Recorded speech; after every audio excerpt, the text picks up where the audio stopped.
নমস্কার বন্ধুরা, স্বাগতার দুনিয়াতে সবাইকে ওয়েলকাম জানাই। আজ আমি বানাবো নিরামিষ পনির দিয়ে পটলের দোলমা। আপনারা রেসিপিটি প্রথম থেকে শেষ পর্যন্ত দেখুন, আশা করি খুব ভালো লাগবে।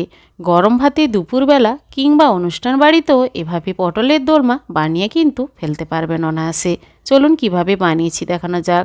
সবার প্রথমে নিয়েছি 8 পিস বড় সাইজের মাচার পটল। পটলটা কিন্তু ভালোভাবে ধুয়ে পরিষ্কার করে তারপর আমি বঁটি দিয়ে চেঁচে নিচ্ছি।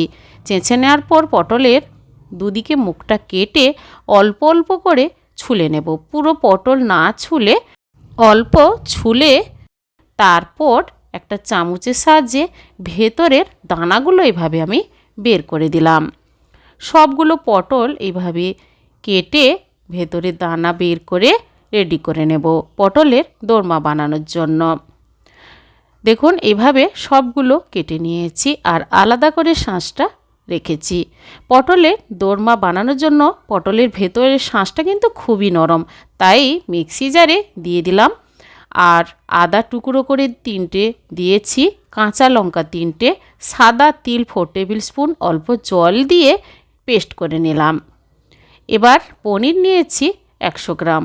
পনিরটা আমি এভাবে গ্রেটার দিয়ে গ্রেট করে নিচ্ছি। গ্রেট করে নিলে পনিরের পুরটা বানাতে সুবিধে হবে।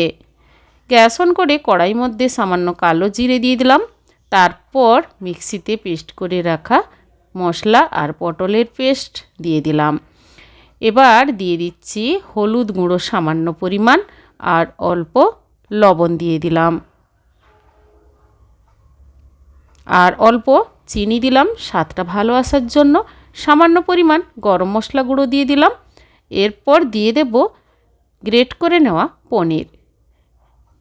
পটলের দোরমার ভেতরের পুরটা বানানোর জন্য এভাবে পুরটা আমি তৈরি করে নিচ্ছি। যেহেতু আমি নিরামিষ রান্না করছি তার জন্য আমি পনির দিয়ে পুরটা সুন্দর করে তৈরি করে আলাদা একটা প্লেটে ঠান্ডা করতে দিয়ে দেব। এবার পটলের দোরমার গ্রেভির জন্য আমি একটা মশলা করে নিচ্ছি। চিনেবাদাম আমি আগে থেকে ভেজে জলে ভিজিয়ে রেখেছিলাম। সামান্য কাজু বাদাম দিয়ে দিলাম, চিনেবাদাম, কাঁচা লঙ্কা, টুকরো করে নেওয়া আদা আর দিয়ে দিলাম একটা বড় সাইজের টমেটো। অল্প জল দিয়ে এই মশলাটা পেস্ট করে নিচ্ছি। রসুন কিংবা পেঁয়াজ ব্যবহার না করে এই মশলাটা করে নেওয়ার পর গ্যাস অন করে কড়াইয়ের মধ্যে রিফাইন তেলে পটলগুলো সব আমি ভাজতে দেব। পটলের দোরমা বানানোর জন্য পটলটা কিন্তু ভেজে নিলে ভালো স্বাদ আসবে। অল্প লবণ হলুদ দিয়ে গ্যাসের ফ্লেমটা হাই টু মিডিয়াম রেখে মিনিট 4 টাইম দিয়ে আস্তে আস্তে করে পটলটা ভেজে তুলে নেব। পটলগুলো ভাজা হয়ে গেছে। এবার কড়াই থেকে আলাদা থালায় তুলে কিছুক্ষণ ঠান্ডা করে তারপর পটলের ভেতরে পুরটা আস্তে আস্তে করে পুরিয়ে দেব। আপনারা এখানে চিংড়ি দিয়ে পটল বানাতে পারেন পুর ভরে, কিংবা পোস্তর পুর বানিয়েও পটলের মধ্যে এভাবে পুর পুরে বানাতে পারেন। সবগুলো পটলের ভেতরে পুরটা পুরিয়ে রেডি করে নেব পটলের দোরমা বানানোর জন্য।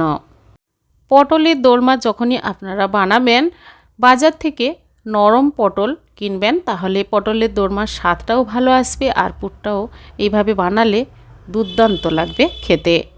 সবগুলো পটলের ভেতরে পুরটা পুরিয়ে নেওয়ার পর গ্যাস অন করে কড়াইয়ের মধ্যে লবঙ্গ, দারচিনি, ছোটো এলাচ, একটা শুকনো লঙ্কা, সামান্য গোটা জিরে, অল্প তেলে কিন্তু মশলাটা নাড়াচাড়া করে মিক্সিতে পেস্ট করে রাখা মশলাটা দিয়ে দিলাম। গ্যাসের ফ্লেম লো রাখবো। কিছুক্ষণ মশলাটা কষিয়ে নেব আর মিক্সি জারটা ধুয়ে অল্প জলও দিয়ে দিলাম। সামান্য হলুদ গুঁড়ো আর কাশ্মীরি লঙ্কার গুঁড়ো সামান্য দিলাম কালারটা ভালো আসার জন্য। মশলাগুলো নাড়াচাড়া করে নেব। তারপর দিয়ে দিলাম হাফ টেবিল স্পুন চিনি। চিনিটা দিলাম কারণ স্বাদটা ভালো আসবে, নিরামিষ রান্না যেহেতু আমি বানাচ্ছি। এরপর আস্তে আস্তে করে দেখবেন মশলা থেকে সুন্দর একটা গন্ধও বেরিয়েছে আর তেল ছাড়তে শুরু করেছে। তারপর দিয়ে দেব উষ্ণ গরম জল। আলাদা জায়গায় আমি জলটা গরম করে রেখেছিলাম। যেহেতু আমি পটলের দোরমা বানাচ্ছি জলটা আমি 2 বাটির মতো দেব। আর কিছুক্ষণ রেস্টে রেখে দিলেও কিন্তু গ্রেভিটা ঘন হয়ে যাবে। তাই জলের পরিমাণ আমি 2 বাটি দিয়ে পরিমাণ মতো লবণ দিয়ে কিছুক্ষণ গ্যাসের ফ্লেম মিডিয়াম করে ফুটতে দেব। ফুটে উঠলেই তারপর পটলের ভেতরে পুর ভরা পটলগুলো দিয়ে দেব। সবগুলো পটল দিয়ে গ্যাসের ফ্লেম মিডিয়াম করে আরও মিনিট 5 ফুটতে দেব। তাহলে পটলটা নরম হবে আর মশলাটাও ভালোভাবে পটলের মধ্যে লেগে যাবে। এরপর দিয়ে দিলাম পাউডার মিল্ক উষ্ণ গরম জলে 1/2 কাপের মতো করে দিয়ে দিলাম সবার লাস্টে। আর আমি কিন্তু কোনো মশলা না দিয়ে গ্যাসের ফ্লেমটা বন্ধ করে কিছুক্ষণ রেস্টে রেখে তারপর প্লেটে সার্ভ করে নিলাম। বন্ধুরা, এইভাবে নিরামিষ পুর ভরা পটলের দোরমা বাড়িতে একবার বানিয়ে ট্রাই করে দেখুন, খেতে কিন্তু বেশ ভালো লাগবে।